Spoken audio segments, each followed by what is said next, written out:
নমস্কার, আমার এক নতুন একটি ব্লগে আপনাদের সকলকে জানাই স্বাগত। এখন বাজে প্রায় 8:30, আর সকাল সকালই আমাদের বাড়িতে এসেছে মাছ কাকু। ইনি আর কি আমাদের বাড়িতে মাছ দিয়ে যায়।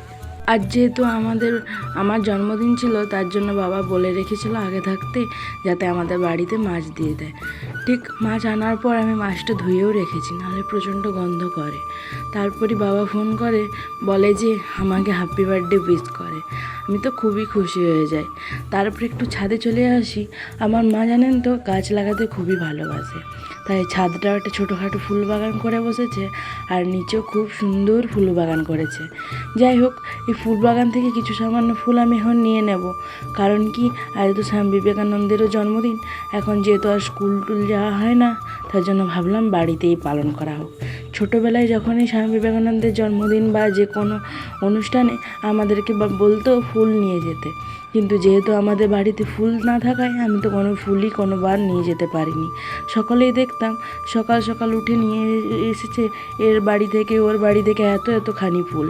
আমারও বেশ ভালো লাগতো যদি ফুল নিয়ে যেতে পারতাম, কিন্তু তাও ওখানে অনেকেই দিত ফুল ভাগ করে নেওয়ার মতো, তাই খুবই ভালো লাগতো এবং খুব সুন্দর করে উদযাপন করা হতো। আর জানেন তো, আমাদের এখানে কোনো অনুষ্ঠানে 2 করে বিস্কুট কিংবা 2 করে চকলেট দেওয়া হতো। খুবই ভালো লাগতো, কিন্তু যেবারে হয়তো মিষ্টি টিষ্টি দেওয়া হতো সেবার খুবই মজা হতো। কী আর করা যাবে, এখন যেহেতু আর যাওয়া হয় না স্কুল টুল, স্কুলের পাঠ শেষ হয়ে গেছে, সেই জন্য আজ ভাবলাম বাড়িতেই অনুষ্ঠান করি। আর খ্যান করে এবছর 12ই জানুয়ারি স্বামী বিবেকানন্দের জন্মদিনটা রবিবার ধরে পড়েছে, তাই তো স্কুল কলেজ তো এমনিতেও বন্ধ থাকবে, তাই ভাবলাম বাড়িতে ছোটোখাটো করে নিই। মাকে বলায় মা বললো আচ্ছা ঠিক আছে, ছাদে করে নেয়। ভাবলাম ছাদেই করি। একটা স্বামী বিবেকানন্দের ফটো এই যে দেখতে পাচ্ছেন, এটা আমাকে আমার জন্মদিনে দেওয়া হয়েছিল। যেহেতু আমার জন্মদিন আর স্বামী বিবেকানন্দের জন্মদিন একই দিনে, সেই জন্য মা আমায় এই গিফটটা করেছিল। তাই আজকে ভাবলাম কাজে লাগানো যাক আমার গিফটটা। স্বামী বিবেকানন্দের ফটোটাকে আমি বেশ ভালোভাবে ফুল দিয়ে সাজিয়েছি, একটু ধূনা ধূপও দিলাম। আমার বেশ ভালো লাগলো করে। মাকে বলেছিলাম যে মা কিছু ফুল আমি নেব, আগের দিনই বলে রেখেছিলাম। মা বললো আচ্ছা নিবি, কিন্তু কারণটা জিজ্ঞাসা করায় আমি বললাম যে আজ আমি জন্মদিন পালন করবো স্বামী বিবেকানন্দের। মা তো খুবই খুশি হয়ে যায়, কারণ মায়ের এসব অনুষ্ঠান করতে খুবই ভালো লাগে। যেহেতু মা নিচে রান্না করতে ব্যস্ত ছিল, তাই এখানে আমি একাই করলাম পালন। কারণ কি, আমার ভাইয়েরা গিয়েছিল টিউশন তো আর বন্ধ রাখা যায় না, তার জন্য। আর জন্মদিনের অনেক কিছু এলাহি আয়োজন হয়েছিল, কিন্তু তার মধ্যে আমি ভাবলাম তার ফাঁকে এটাও করা যাক, এই আয়োজনটা। আর এদিকে দেখতে পাচ্ছেন শীতকাল যেহেতু পড়ে গেছে, শীতকালের এই মিষ্টি রোদে এখানে চালগুলো দেখুন শুকনো হচ্ছে, ভাগ ভাগ করে নেওয়া হয়েছে। ওই যে প্রথম যে চালটা দেখতে পাচ্ছেন ওটা অনেক পুরনো, তারপরটা আরেকটু পুরনো, তারপরটা আরেকটু পুরনো। শুধু বাইরেই নয়, ভেতরেও চাল রাখা হয়েছে। এগুলো সব শুকিয়ে রাখা হচ্ছে। শীতকালে এই রোদে বারবার ধরে ছাদ আসা যাওয়া করাটা খুবই ভালো হয়। গ্রীষ্মকালে তো প্রচণ্ড গরম লাগে, তাই। আর এদিকে মাকে এসে দেখি যে মা মাছের জন্য মশলা রান্না করছে।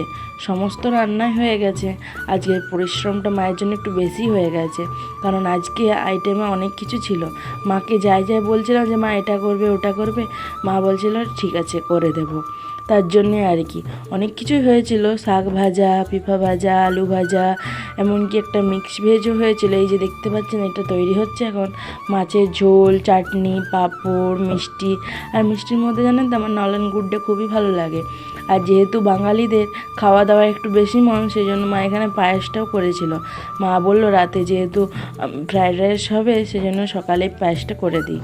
আর এখানে দেখতে যে বেগুন ভাজা, আলু ভাজা সব কিছুই দেওয়া হয়েছিল, চাটনিও দেওয়া হয়েছিল, তারপর আর কি ডালও হয়েছিল। সবকটা রান্নায় খুবই সুস্বাদু হয়েছিল। আমার তো এই জন্মদিনটা পালন করতে খুবই মজা লাগে। আর সব মজার ব্যাপার এটা যে সবথেকে বড় মাছের মাথাটা আমাকেই দেওয়া হয়েছিল, কিন্তু আমি তো মাছের মাথা খেতে পারি না।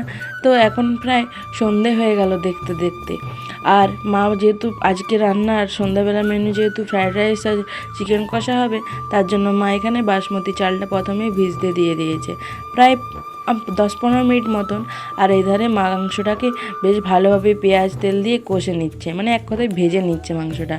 আর এইদিকে যেহেতু আজকে বাইরে থেকে কেক আনার কথা ছিল, কিন্তু ভাবলাম বাড়িতেই বানানো যাক, তার জন্য বাড়িতে একটা ছোটোখাটো কেক বানানো হয়েছে। এদিকে সমস্ত সবজি কাটা হয়েছে, যেহেতু ফ্রায়েড রাইসের সবজিটা সব থেকে বেশি দরকার, সেই জন্য সবজিগুলো একে একে করে সমস্তটাই কাটা হয়েছে।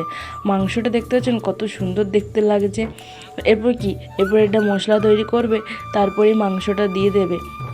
প্রথমে ভেজে নেয়, যেহেতু খেতে খুবই ভালো লাগে। আমার মায়ের এরকম ভেজে ভেজে করতে খুবই ভালো লাগে। তারপরে আমরা চলে আসি বেলুন ফোলোতে। যেহেতু বাড়িটা ডেকোরেশন করব, তাই এখানে আমার ভাই করছে বেলুনের সমস্ত তৈরি। বলল, দিদি তুই আজকে থাক, আজকে আমরাই করছি সব কিছু।